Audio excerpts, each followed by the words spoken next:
In this episode of Permit Pro Tips, we're going to discuss flood department permit review tips. As part of the review process, when applying for certain permits, one of the departments that will review your plans and any supporting paperwork is flood. This department reviews and evaluates new permits.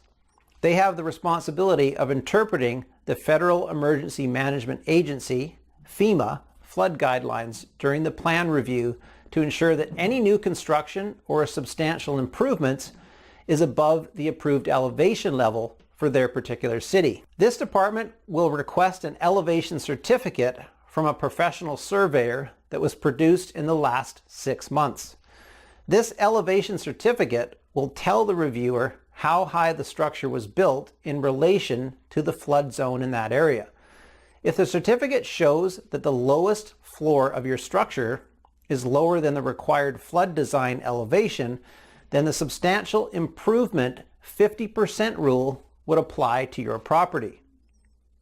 This rule means that if your property is in a flood zone and is damaged and or improved to an amount greater than 50% of its building market value, the lowest floor will have to be raised to meet the current elevation requirement. Recent improvements in construction techniques and regulations have made new structures less prone to flood damage. There are a significant number of existing structures that are susceptible to flood losses. These losses can be minimized through some of the temporary and permanent retrofitting techniques. Number 1, construction of small flood walls.